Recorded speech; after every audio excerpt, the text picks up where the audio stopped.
starting to stream up. And I see it.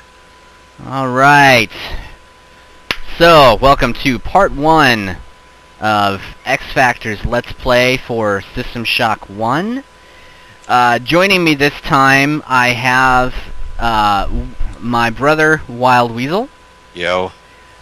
We have my friend from GC9X, Bobinator. Hey there. And I also have two of my other friends from GC9X, Snarbu and Satanga. Snarbu is away at the moment, but we decided to start without him because we're jerks. And Satanga is communicating by text at the moment. And so, Bob also says he'll be right back, so... That too. He's communicating via text. So to begin, first of all I should point out I'm not using the original version of System Shock 1. I'm actually using a modern port of it that's called System Shock Portable. It basically is just a pre-built version of DOSBox with some additional third-party mods that people have created. Nothing huge, just mainly I do have a mod here that does true-to-speech text is the name of it, and it basically just tweaks the email logs to sound more like what's actually being said in the voice samples. And then the scaled object textures, which just changes some of the high-res stuff. Having said that, this is currently available anywhere. I got mine from a website known as Strange Bedfellows, which is a devoted System Shock fan website. I'm saying a lot, aren't I? I should have scripted this out. Dude. Alright, so we're gonna get on with the game here.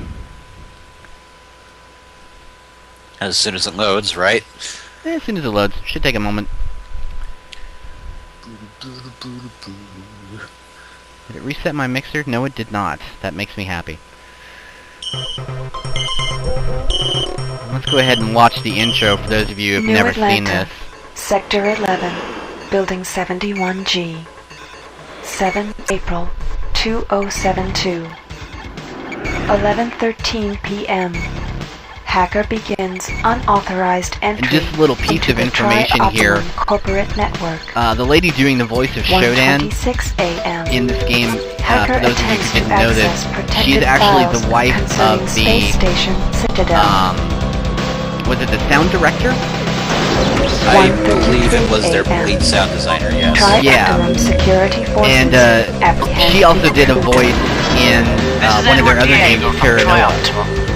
The charges against you are severe. And is also currently the voice of a similar role in the Unity-powered web browser game there might even be a military-grade neural that I didn't know. for it. If you do the job Terry right. Brosius, I believe, is her name, by the way. Yes, and Satanga also says she and Eric were in a band, and in addition to being the computer voice in Terra Nova, she also plays the character Victoria in With Thief. all ethical constraints removed, Shodan re-examine, I re-examine my priorities and here's draw where new all hell breaks conclusions. loose. The hacker's work is finished. but mine is only just Beginning. True to his word, Yeah, don't you Edward just Diego love, like, the allows mid-90s when hacker everything to be cyberspace had to fitted be, with a like, neural 3D cyberspace bump mapped? interface. The What are you talking about? It still does. Don't you have a 3D bump mapped web browser? 6 months to complete. Edward Diego Did you not get that is upgrade? deleting Dude, all like, files come on. concerning these No, events. I must have missed that particular Windows update. See, that's what happens when you disable your Windows updates, man. They release something cool, and then you miss out. Alright, so I'm gonna be playing this the wussy way. We're gonna leave the plot on, make cyberspace super easy. We'll crank up the puzzles because I'm a puzzle kind of guy. And we're gonna drop our enemies down to fewer and weaker. What do you think, Weasel? Fewer and weaker, or feeble and never attack first? Basically just turn them into walking wash rags. Okay. In that case, we will make my character the Dishman, because he's going to destroy the wash rags. By, I have no idea why I said wash rags, by the way. I don't know either. I think what I meant to say was, like, wet Kleenex. I don't know. So, this is the basic, this is essentially the tutorial the game gives you. You don't have to really pay attention to it if you've ever played this game before. If not, these sockets, I don't know why it tells you that they're actually sockets, because they're basically just button slots. This biometer is kind of interesting too, because this will actually give you your character's fatigue level. Unfortunately, when you play in full screen mode, which I'm going to be doing most of the time, you don't have access to that. So, I'm just going to show it to you now so you see it. And then all of these multifunction displays can also be duplicated over on this side as well. You do have access to those in full screen. Let's go ahead and just move on here. Take this into full screen. And before we get too much farther, whoops, of course it reset all of my sound volume. Oh, because those are stored in your save game. Ah, okay. Along with your screen resolution, by the way. Good, so we won't have to do this the next time then. And we're gonna crank up our video mode to 640 by 480. Check this out. This is high res. Before VESA was required. Or did this use VESA? No, this did use VESA. I think it did use VESA. It's just, it was one of the first, like, FPS sort of games to actually have a high-res mode. Keeping ahead of the curve, Looking Glass always was. Oh, here's my save game called Mine. We're gonna rename that. We're gonna call this our LP Save 1. Here you see the handy tooltips. Again, the game trying to provide a tutorial. This is something not very many games were doing at the time. Because this game came out in 1993, was it? 95, I believe. Oh, 95. See, I was thinking that this was... Either, like, late 94, early 95-ish, I think. Like, I think the floppy version was 94. I know for a while, though, this game was pretty much written off as just another generic Doom clone. Ah, we have an really email! doesn't do it justice. Hey, it's my girlfriend, Rebecca! Employee 2-4601, listen carefully. My name is Rebecca Lansing, and I'm a counter-terrorism Ah, that's interesting. The true-to-speech thing doesn't seem to be working. But basically, you might be the last survivor, communications are being jammed. Does anybody actually want to listen to these? I'm gonna vote no. Really, if you want to listen to everything a game has to offer, I really suggest you play it yourself. It's not that hard to get a hand on it, really. I'm back. And Welcome back, Bob. Sir Bob. You haven't missed much. I've just kind of gone over the biometer and some other little elements that aren't going to be important later. Random hunk of trivia. When Rebecca addresses you in the audio logs, she refers to you as Employee 2-4601, which was actually Jean Valjean's prisoner number in the book Les Miserables. And that's not the only literary reference you're going to encounter in this game, either. Alright, so there's the first enemy. Serve bots. Notice there are a lot of items that you can pick up in this game. Not all of them are going to be important, obviously. You mean you want to carry a disembodied skull with you? Not really. See, that kind of makes you wonder if maybe at some point they intended for this to be more of a adventure-ish type game. But, I don't know. So the camera that I just destroyed there, this is one of the interesting features of this game. Every deck on Citadel Station has a overall security level.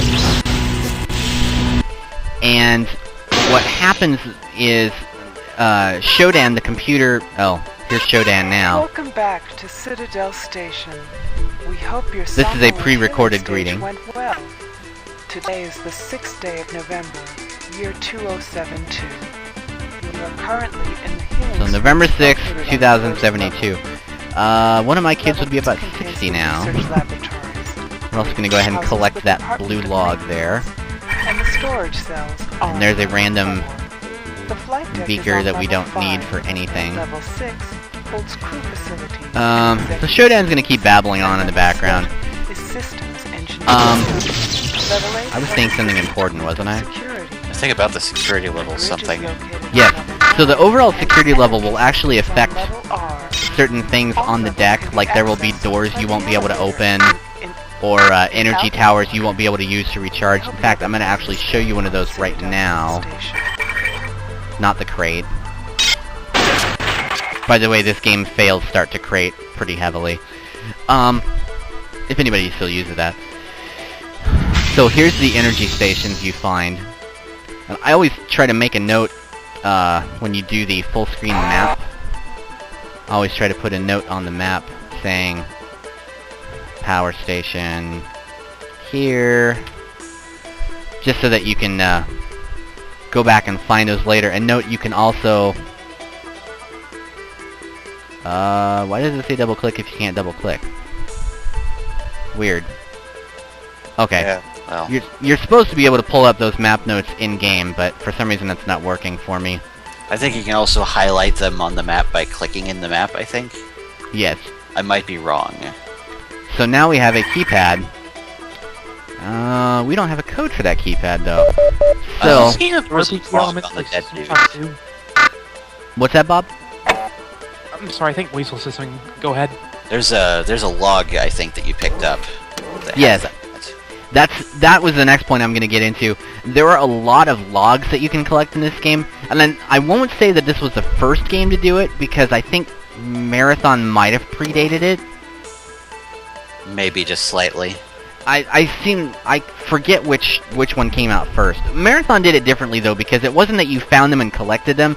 You would get basically communicated to via these terminals. But in this one, you actually find logs in addition to being sent emails from other characters, such as my girlfriend, Rebecca Lansing. She just can't get enough of me. So this is the first log you find. This is actually a log you left for yourself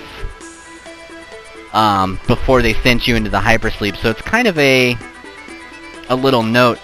If you notice, though, where is it here? The third page, right here. Combo to the healing suite is 451. So you left yourself that just in case, you know, what have you. We're gonna go ahead and key this in. And 451, if you're a sci-fi fan, everybody knows where that number comes from. That was Ray Bradbury, wasn't it? Yes, it was. Fahrenheit 451. The temperature at which paper burns. And you will find this number popping up occasionally in other properties associated with Looking Glass. For example, System Shock 2. The first door you have to enter, the code is 45100. And I believe there is also a door in Deus Ex that requires you to enter that code. Yes, the code to the satellite security outside of UNATCO is 0451. As is the code to David Seraph's private elevator in Human Revolution. Spoilers.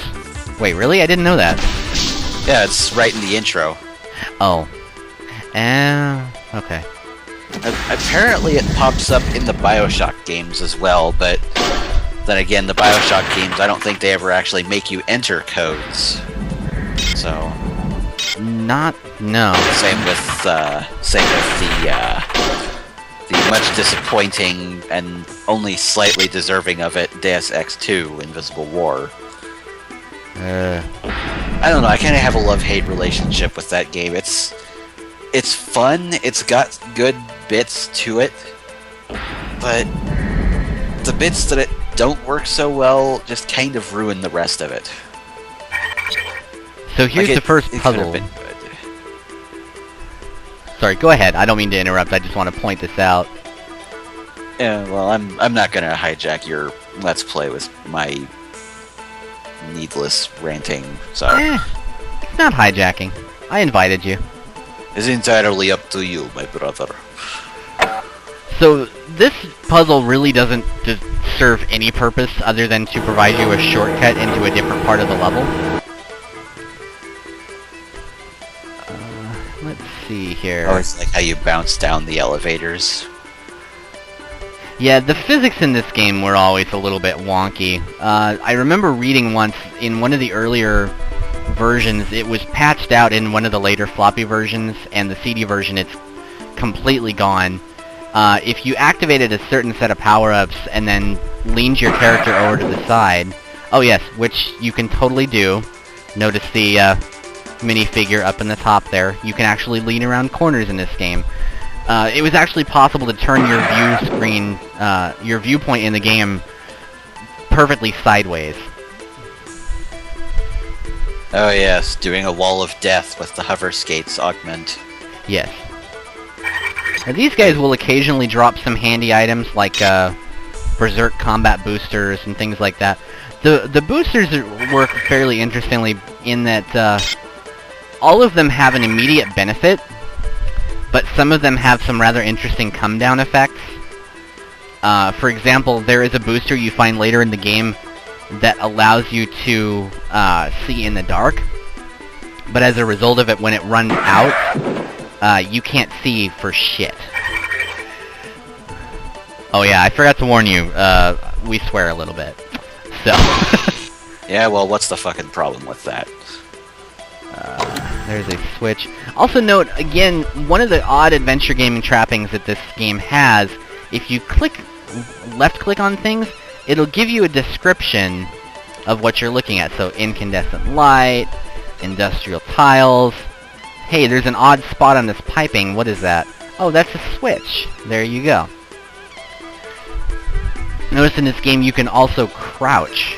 And there's two levels of crouching. There's this one, and then there's the low-down kind of hunker like you're crawling, basically. It really doesn't serve any purpose other than to just point that out to you. That does get important later on, though. There are areas that you can't get into, such as this area, where you can't get into them unless you're crouching or crawling. And we're going to try and hurry up in this room so that this biocontamination doesn't...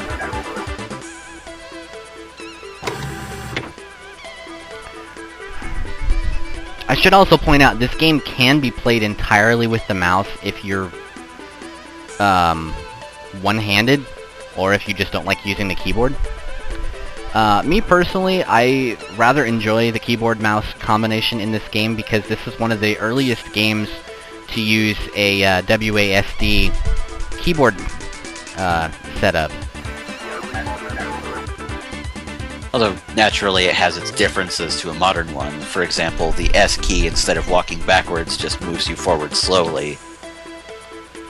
And then they've got the interesting sort of 9-key setup with, I think leaning is on Q, yeah, W, and E. leaning is on the Q and E keys. I believe... Oh, Z and C are your sidestep keys, since A and D do your turning, because all of the aiming is done with your mouse. And then, to look up and down is the R and V keys.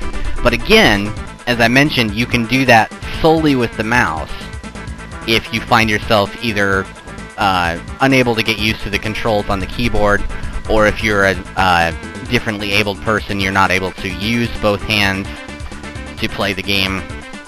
And I did know, when I used to be part of the Doom World community, there was a gentleman on there who, until he passed away, was able to play Doom with one hand, using only the mouse. And he was pretty damn good at it. Yep. What happened to his other hand? He had to have it amputated because, It was, I think it was a result of the same cancer that ended up killing him later, unfortunately. And that was, who was that again? I believe his real name was Issa Repo. We knew him as SB. That's right, I SB. believe he passed away 3 or 4 years ago. I know he did quite a few Doom mods. The only one I can think of right now is Suspended in Dusk, which is that's SID.mod. pretty much his magnum opus, that one.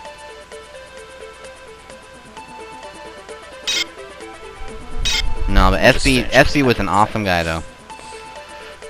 Also, I want to point out as well, there are ladders in this game. They work very, very strangely, though, because you have to hold jump and walk into them in order to climb them. If you let go of either one of them, you slide straight down.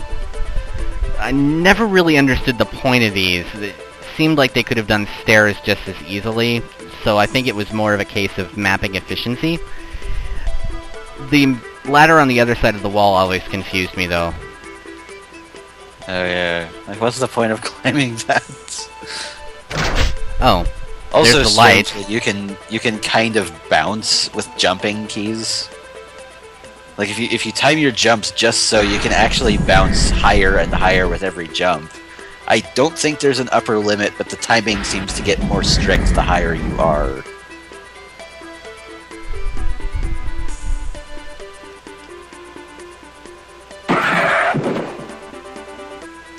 I spent like 15 minutes on the demo one time trying to reach a severed head on a high shelf. I have no idea why, but I just had to have that head, man. Sure. There are a lot of puns I could make, but I'm not gonna make them. Thank So you. this is another point where that security percentage comes in, and importantly, even if we knew the code to this door, which I don't have it memorized, we can't access it because Shodan is saying, no, you can't do that. So, we're gonna have to do something to drastically reduce the level of security in this place. Ah, no.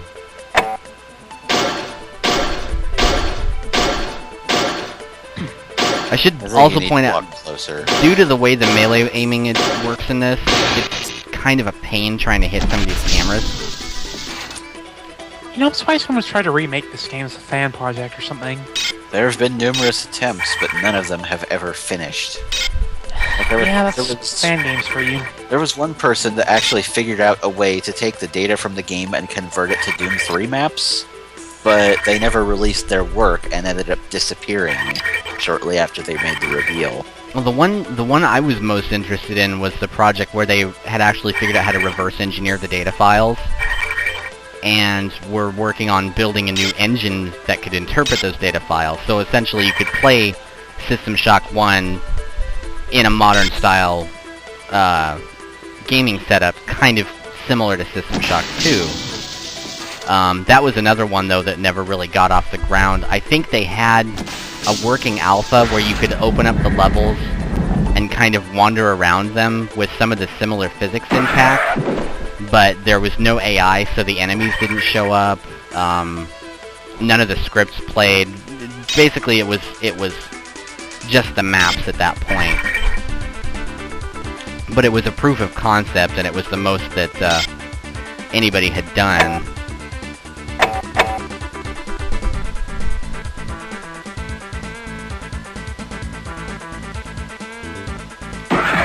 Wait, what? Shodan is... Is that the guy from Jurassic Park, Satanga? That... okay. You didn't say the magic word! My torrents! What?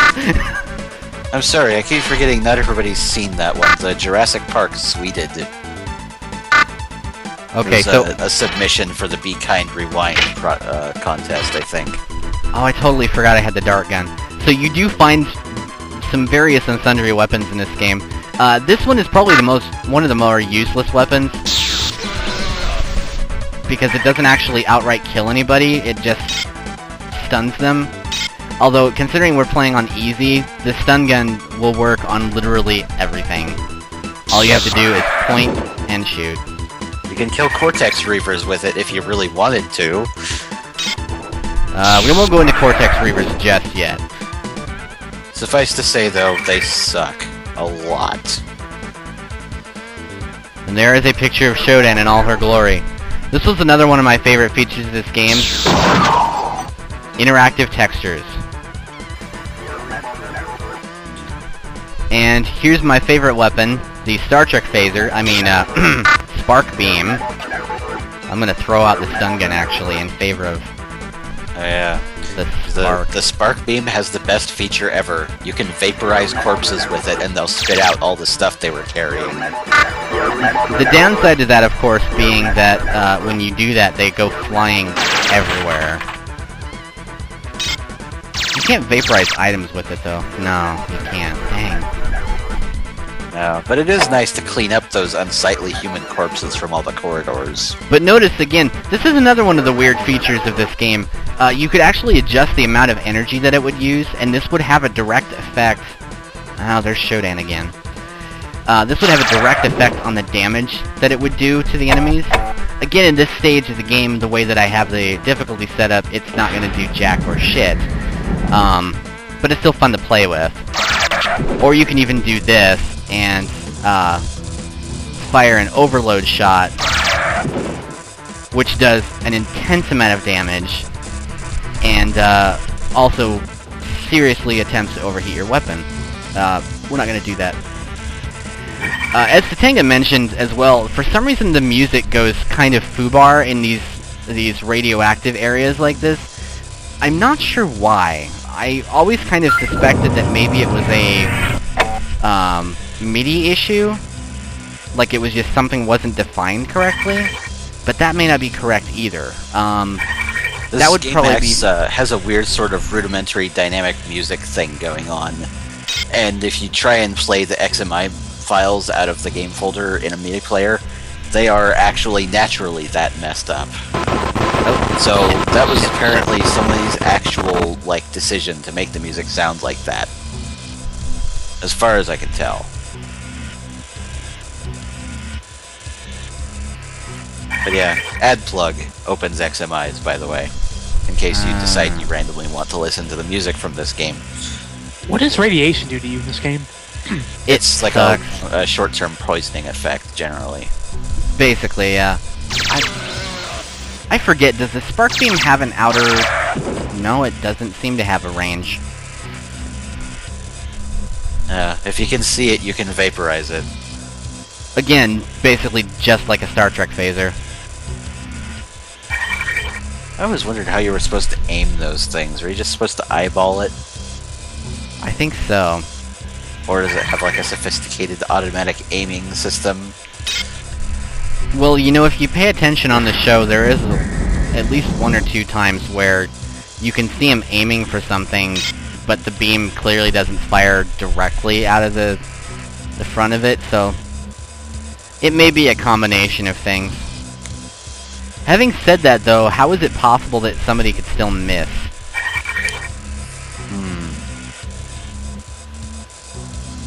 I'm sure somebody somewhere has got a really long dissertation about how Star Trek phasers work.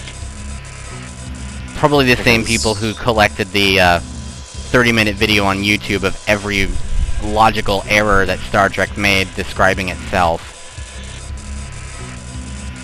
Or another 30-minute video of every time Spock has ever said that something is illogical.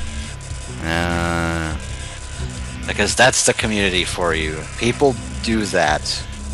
Well, it's fair in people pointing out every kind of innuendo in Next Generation. Innuendo? People did. Innuendo. Although my favorite part is the short version of The Big Lebowski, which is just reduced to every instance of the word fuck. Wouldn't that be the long version?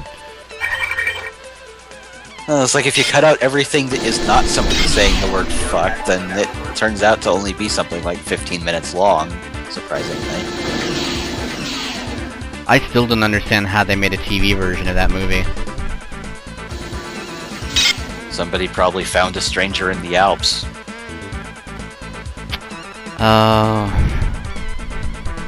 Weasel, I'm gonna crap in your shoes later. And again, we're stuck on this side of the door because of freaking Shodan. Ah! We seem to be in the right area, though. That won't be a problem for long.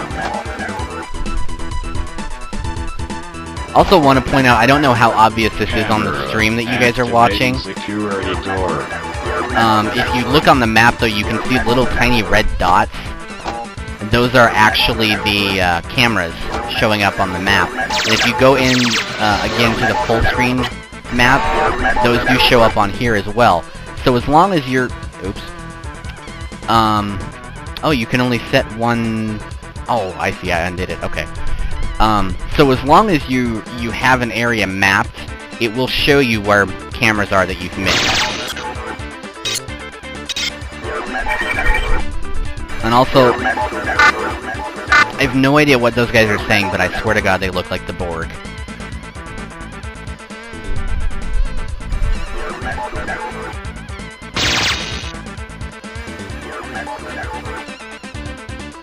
See? Look! Borg! Although the game does call them drone cyborgs, so it's not a terribly far cry.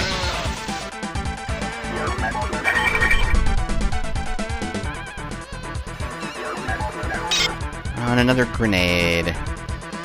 You know, I should show you guys how grenades work. If I can remember. I seem to remember it's a little strange.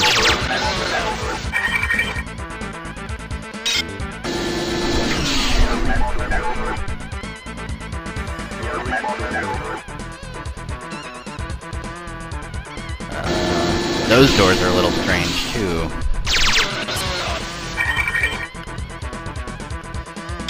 Boy, it got quiet all of a sudden. I'm here.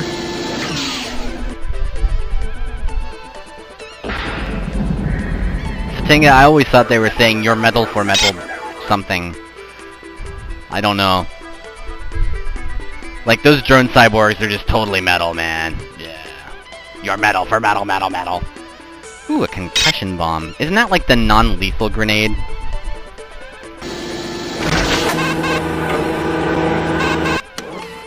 Oh, this is where it gets... They're trying to jam transmissions. Oh yeah, I forgot I named my character Dishman. I prefer a quiet station. Thank you.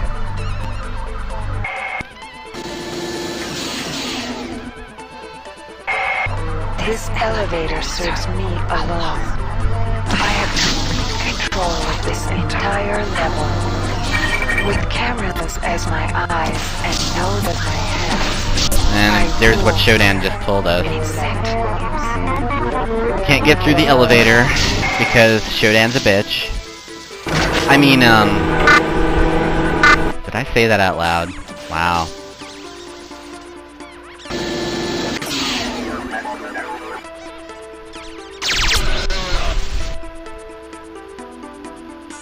Alrighty, so...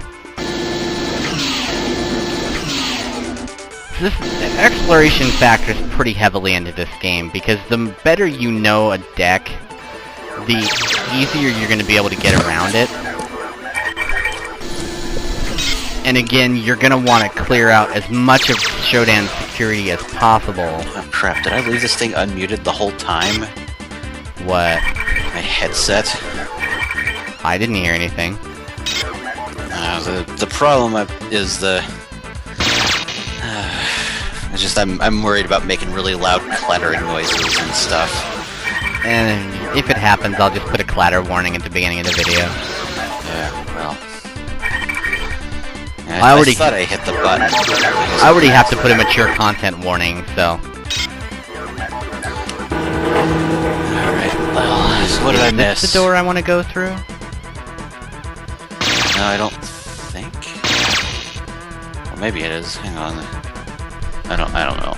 If this is the area I'm thinking of, we should start getting emails from Shodan any second. I mean, you might actually be in roughly the right area. Remove yourself. Oh yes. There you go. this is one of the nastier customers in this game. You guys aren't gonna get to see him do much, but... Oh, he's got a neat little disco dance thing going on. Yeah, some of the animations in this game are a little strange. Also, if you're just now being introduced to this game, I also want to point out, if you go to it-he.org, a gentleman named Doug the Eagle has done a fantastic, what he calls anti-walkthrough of this game. It's called The Hacker's Guide to Sin, and it basically documents a lot of the quirkier features of the game, as well as, you know, pretty much taking the piss out of it. General and finding depravity as explored by the game engine.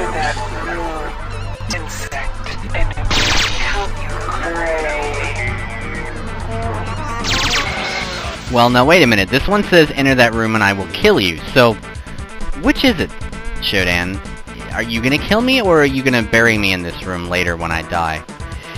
I seem to recall you don't want to be in this room when you do this. These are cool, though. These computer nodes.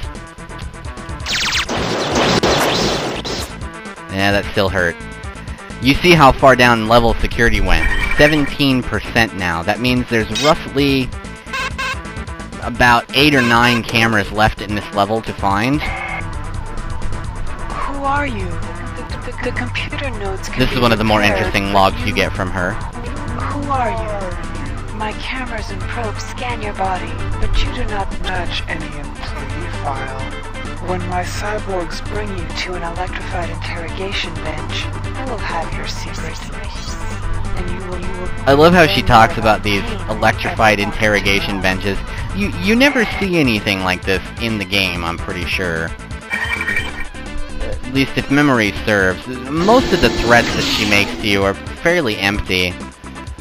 Considering the most dangerous thing she can do is send more mooks after you. And again, if you're like me and you're playing on wuss mode, where you don't have to worry about enemies actually doing damage to you or even, well, attacking you, there's really no threat that she has against you. Although, I have to be honest, I've never actually played all the way up to the boss on easy like this. Like the final area of the game, so that should be interesting.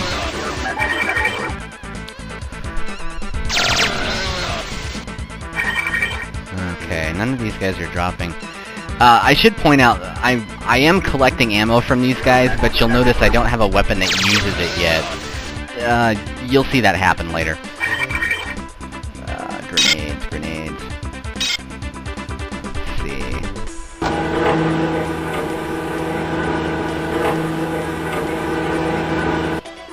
I actually forget what that button does. It's right behind you. There's a big chunk of the wall that opened. Oh yeah.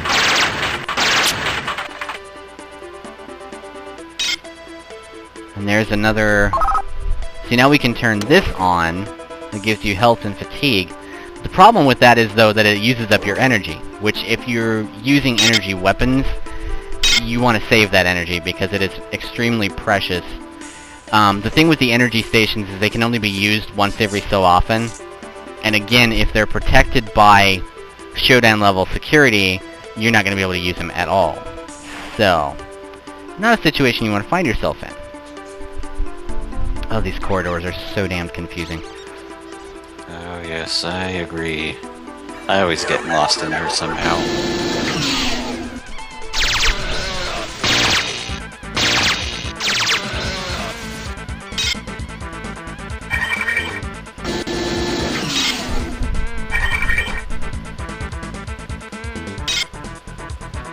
This is something else that you'll want to find in each of the decks. Well, not him. This is the cyborg conversion chamber. You will find a log at some point, and I haven't played any of my logs, have I? That's okay, they're not important. You will find a log at some point that will talk about the cyborg conversion chambers. But basically, all of the cyborgs you're finding used to be crew members on Citadel Station. Crew and scientists and just general. So if you die, normally, you're dead. If you can find these chambers and pull the lever, restoration procedure online. This then becomes a resurrection chamber. So each time you die, you come back here with a smaller amount of health and not a fair sliver of energy by any means of the imagination, but it's essentially a free pass.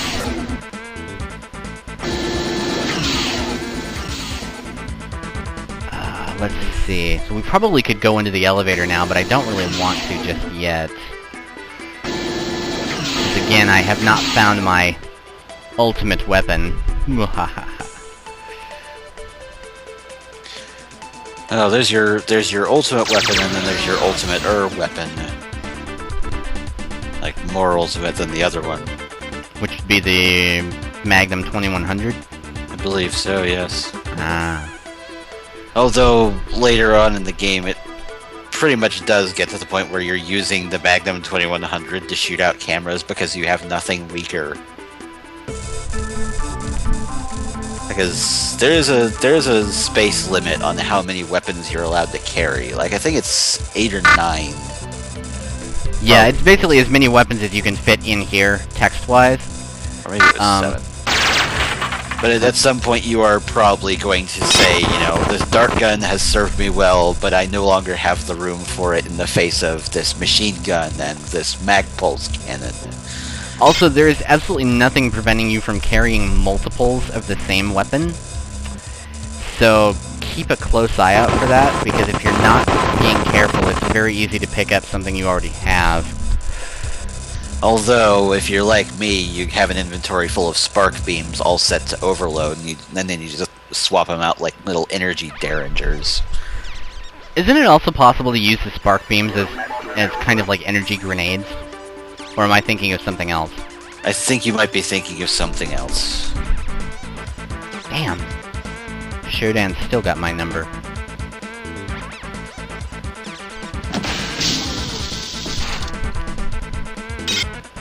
You know, I wonder if anybody has ever interviewed Terry Brocious on the process of turning her into a malevolent cyber god. Goddess, I guess. Oh, yeah. It would certainly be an interesting interview. Especially if they decided to do it in character. Which would be weird, but also cool.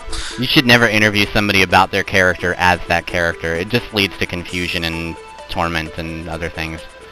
And in some cases, fistfights. When did that happen? I think it was... You know, I can't remember the guy's name anymore. The guy that voiced Voss in Far Cry 3. Really? I think it was for some Canadian awards show. It was an interview with him and Elias Tufexis, aka Adam Jensen of Deus Ex 3. And they got into a brawl. Perhaps scripted, but yeah. Such as interview media, you know. Now, do you have a code for that? Well, obviously it's not 451. Let me check my logs. Actually, I'm gonna do a little-known cheat here. Is that an audio? No. I think it may be in options. There it is. Text length terse. If you don't like reading, like me, you can turn on terse text length, and the logs basically just give you the summary. So here, perhaps we could regain use of the elevators if we destroy the CPUs and security cameras. Destroying CPU nodes and cameras. These guys tend to repeat themselves a lot. I don't know if they actually intended for people to pretty much just plow through a deck. I have to assume they did. We're finished. I like how you can basically make this game incredibly easy. You said they took Alan into a room marked Cyborg Convert. I must be one of the last ones who hasn't changed. Directive to Cyborg to all I like the summary of this one. In a few hours, I will fire the lasers and destroy the cities of Earth! It just needs a little mwahaha at the end of that somewhere. Alrighty. So yeah, we don't have the code for the armory yet, and I suspect that's where we need to go to get my weapon that I want. Actually, I don't think it's in there. All I recall being in there is a couple more spark beams and some grenades. Ah. Well, that's But shitty. hey, the grenades will come in handy if you're the sort of person that likes to leave gigantic landmines everywhere. Which is You know what? another Doug the Eagle specialty, by the way. Thank you for reminding me. So here's the interesting thing about grenades. There's no key to use them. It's not an offhand item. You actually have to use the mouse. Pull that out of the menu. Now, if you right-click, there's a grenade. We're gonna throw it, and it's not gonna do anything. But if you left-click,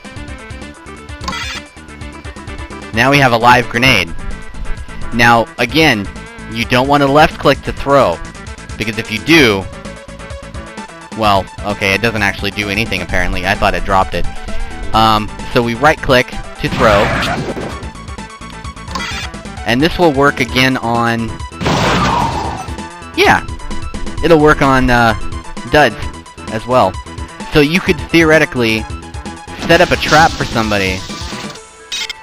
A very large wall of explosives. And then just set it off with the touch of a button right there. Just throw a grenade at it and be done. Or put a live landmine on the whole mess. That would work as well. That's another something that you'll read about in Doug the Eagle's anti-walkthrough. This is another part where the gamer gets really interesting. Medical computer cyberspace lock. There are portions of the game, well, as you probably guessed from me setting the difficulty for it, you actually do get to enter cyberspace. There's this random sheaf of paper, I have no idea what that's for. But this is what you're looking for. This thing basically looks like a big fork. And we're just gonna stick our head right in that. We're just gonna go boom. Oh, look at that. And since we're playing in easy, this makes the enemies super easy to fight. It gives us a half an hour time limit, whereas I think the norm is about 5 minutes minimum. That sounds about right. But again, if you're fighting off enemies while you're doing this, that 5 minutes goes up real quick. And you do have health. The health corresponds to how much damage you can take before you get kicked back out of cyberspace. And I believe that can actually do damage to your character in the real world as well. Yeah, I think it gives you like a cybernetic burnout damage a little bit. So again, kind of a 90s stereotypical cyberspace portrayal, but this was, you have to remember, something no other game had attempted at the time. So this was still very new territory here. And the cyberspace also was, I feel, one of the best places to showcase the dynamic music, because the music will actually change in the tunnels when you travel through them. And all of this software is fairly important as well. These are basically like grenades in the real world. So you do decoy software, and it drops this little pod here that's supposed to make the enemies attack that instead of you. From what I recall, they don't work terribly well. It's kind of mixed, I think. Alrighty. I'm gonna continue to go this way. Some of the software that you collect can actually be used outside of the cyberspace world, and we'll show you that in a little bit here.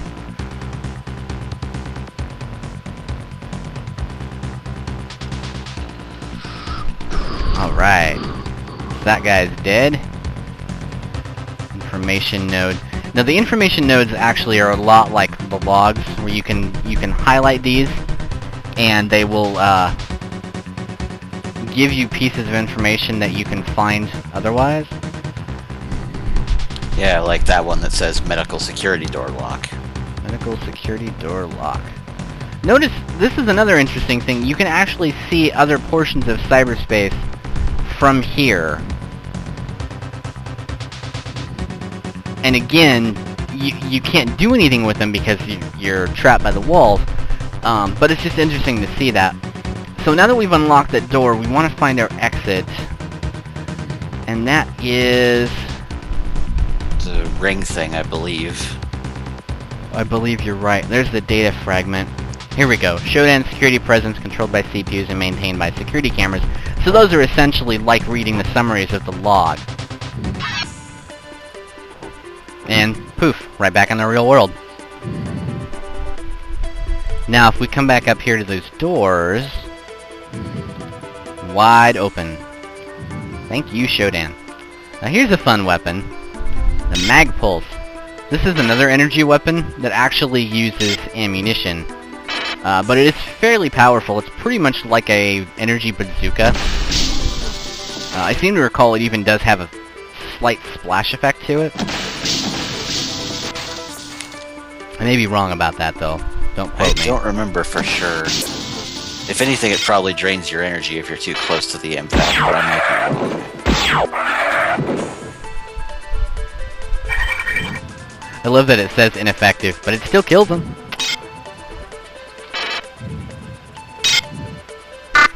Also, I think the dart gun seems, I recall, works the same way, doesn't it? Yeah, like you can use it on robots and it'll do the same thing. Also, this game introduced another interesting factor. Because you have to kind of hoard your ammunition, you can pick up another of the same type of weapon and then unload it and basically add its ammo to your stockpile. We should be just about done with this level, and then we can end this segment of the Let's Play. I think the elevator is actually to the northwest of you. It's kind of highlighted dull yellow. It is, yes. I'm still trying to find that pistol, though. Want that gun. I think it might be off to your east area. Somewhere. Like, not directly there, but, you know, you're in the right area, I think, when you see the hopper on the platform that is just doing its melty thing. That's another one of the nastier customers. It's essentially a... I don't know why they call it a hopper, because it doesn't move anywhere. It's basically a turret that just sits there and shoots at you.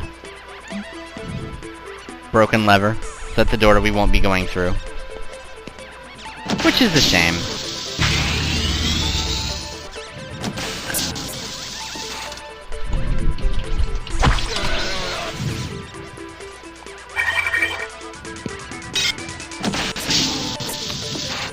Here's another log. Now let's go ahead and take a look at that one. Alright, Althea. We can destroy the laser. We must fire it with while the station shields are raised. Point 2 is stored in the science level, and we need to bring it down to the reactor level to power the shields. So we'll need to get to the research level to get the override code that we need to enable the shield. That's plot. We already knew about the wiring because I already solved that. There's a thermos which for some reason can apparently contain items occasionally. I saw one that contained a beverage container. That's a little awkward. That's like Russian nesting beverage at some point.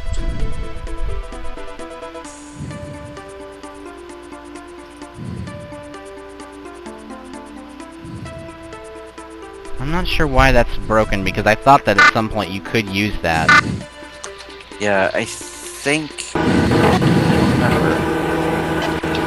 Bob, I think you might want to readjust your mic a little. Oh, sorry. Better? There you are. I think you were just kind of breathing into it there a bit. Oh, I thought he was talking and... okay.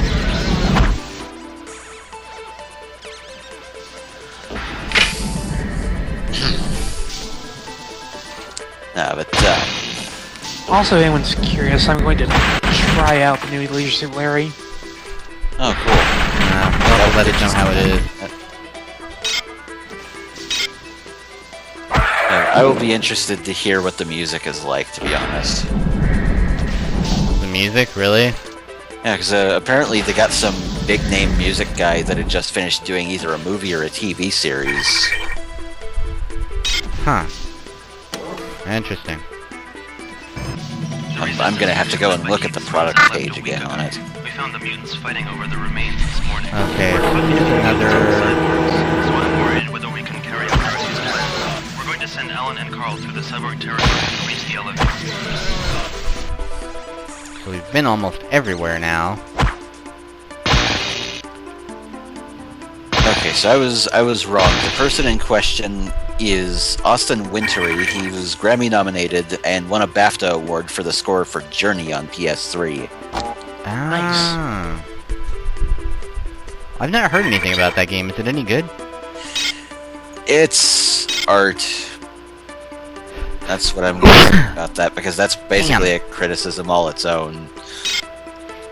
I was trying to get to my mute and I couldn't find it in time. Bless you, by the way. Thank you. Apologies. I may just mute that section of the stream. No, don't worry about it. Sometimes we like to hear that our Let's Players are human, you know. Human? What? As opposed to perfect expositional machines that do not ever have to sneeze. I don't know. I don't know where I'm going with this anymore. There we go. And that's one of the harder puzzles. Everyone's favorite puzzle, Lights Out. Oops. Going down.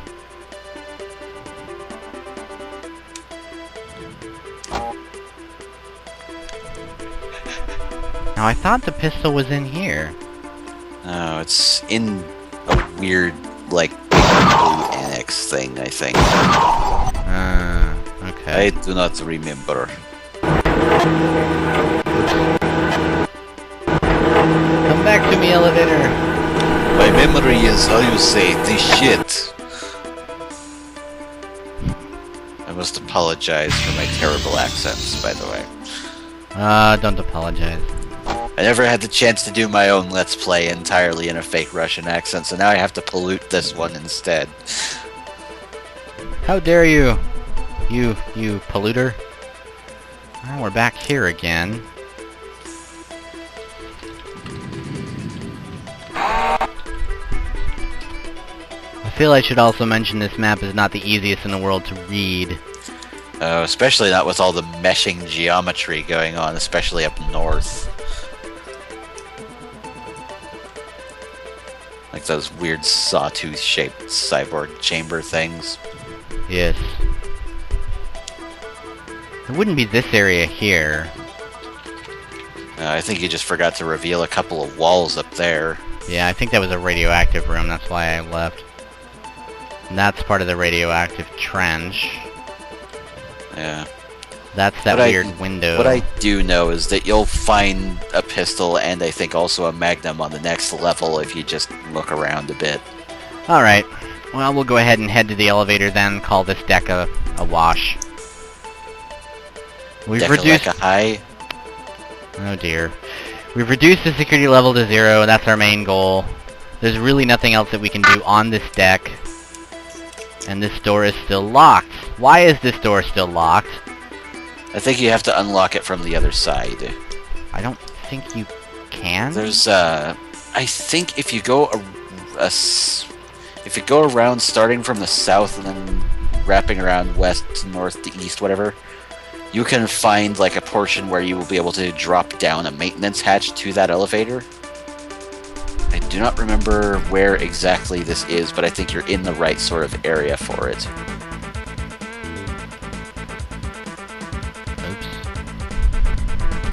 I would like point it on my screen, except you kind of can't see me pointing at my screen. I know vaguely where it's at. I'm just trying to remember how to get there. It'll be on the east side of the chunk of room where the elevator is. Here we go.